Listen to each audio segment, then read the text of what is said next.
I'm just going to do a little introduction, a bit of background about Kimberley to start.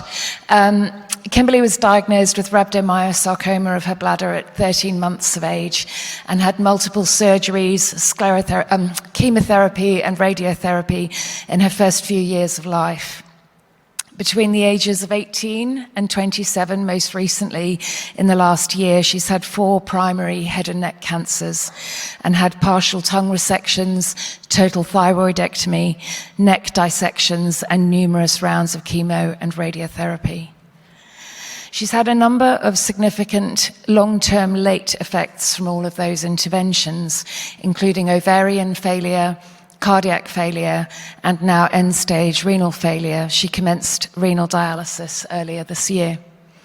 And although Kimberley hasn't benefited from interventional oncology, she has had cardiac catheter angios, lines in IR, and a couple of fistuloplasties. So she really is our subject matter expert here today on IR. I was introduced to Kimberley through her work for the Children and Young People's Cancer Association, CCLG, in the UK. And some of the other work that Kimberley does is that she works with the team at King's College Hospital on mental health intervention research trials as an oncology survivor.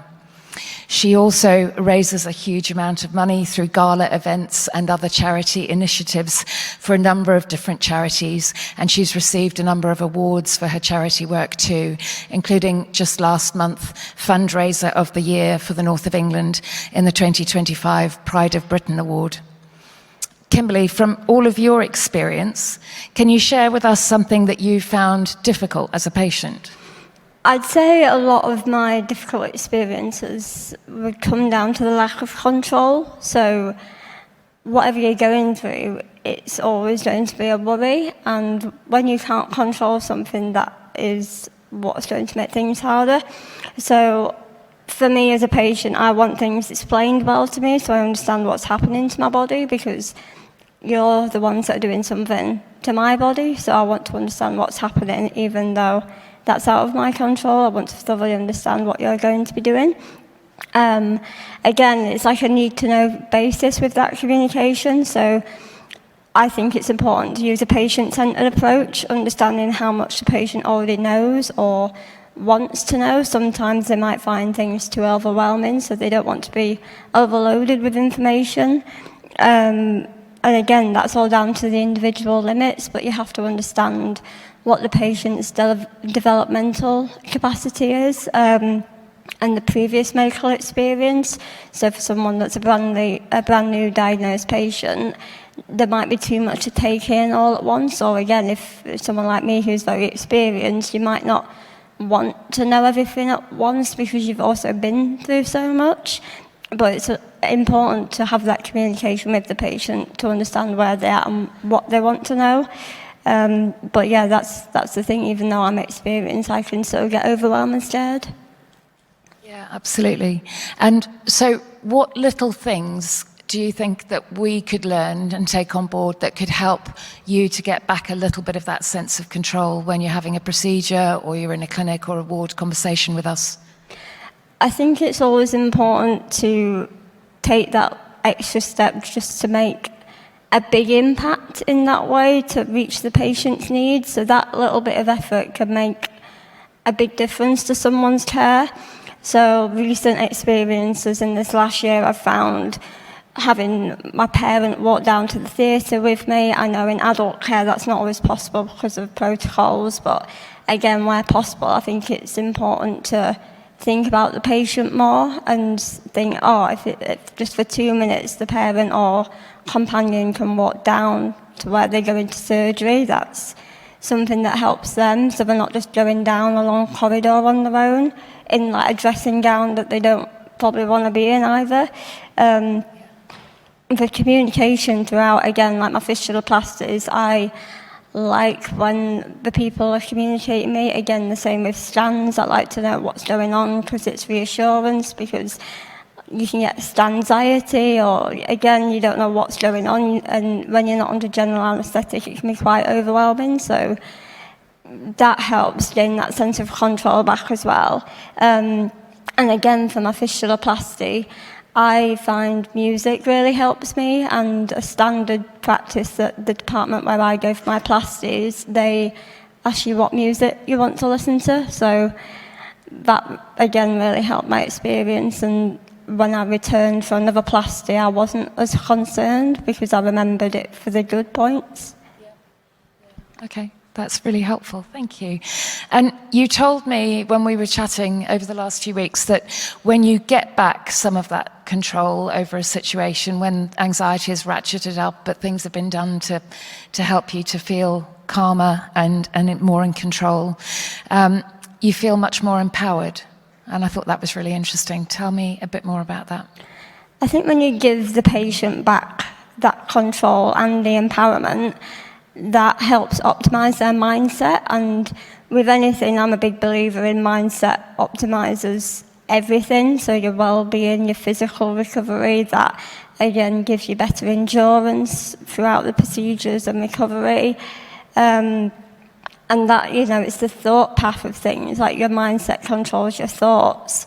And like I say, it improves the physical ability whilst you're going through treatment as well. And the mindset it's interlinked, it's that balance constantly. I think it's important to always remember you've got to treat the patient holistically and meet their individual needs throughout, like with the mental well-being as well. Thank you. So if you could give us all one thing to take away, we're all going to be back in the IR suite or the clinic room tomorrow. If you were going to give us one thing that we could maybe think about doing differently, what might that be?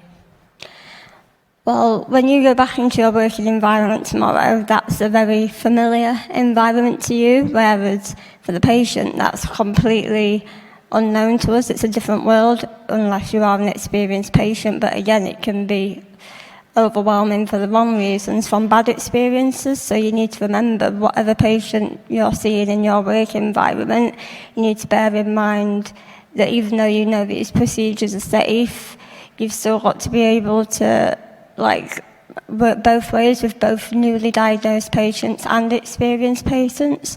So I'd just say, try to remember to communicate appropriately, have patience, empathy, and listen to what the patient needs in every way, because I know from my experiences, once I've had a better experience where I've felt well looked after and heard and well communicated with, I've had a much better experience, and that's helped me going forward, facing whatever would be next.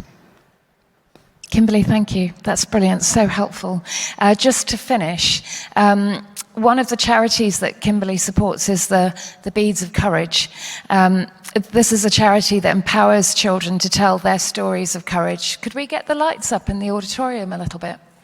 Is that possible? Thank you.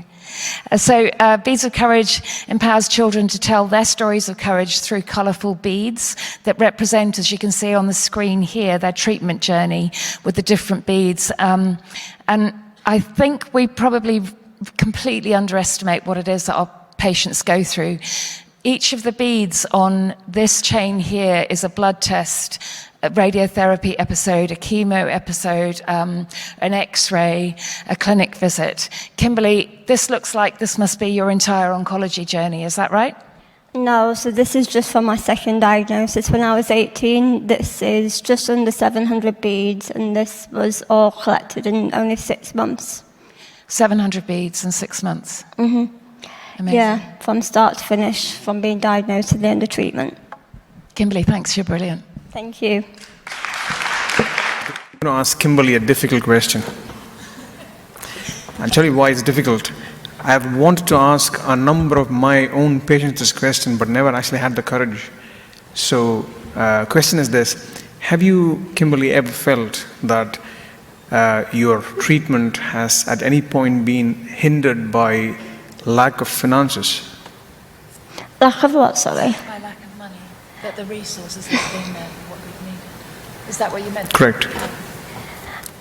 See, I wouldn't be totally aware because my second diagnosis, I'd just turned 18, so technically I was thrown straight into adult care, whereas that team did actually say to me at the time, as I was transitioning into the young adult services, I should have been treated more as a young adult rather than an adult. So rather than just being given straight away like the protocol step by step of being treated as an adult, they should have looked at me more as a young person and what I needed. And different procedures as well. I would say I've had equipment used that I would say wasn't suitable for the size of my body because I'm quite petite, and I wouldn't say it's down to lack of funding. I would just think it would be down to looking more into what's more appropriate for the person themselves and the history of their health rather than just treating that one procedure or illness. Thank you. Finish not with a question but with a comment that's come from the audience, which is I have no question, but thank you to Kimberley for speaking to us and sharing your story, and I think that's a totally appropriate way to finish this session. Thank you very much. Thank you.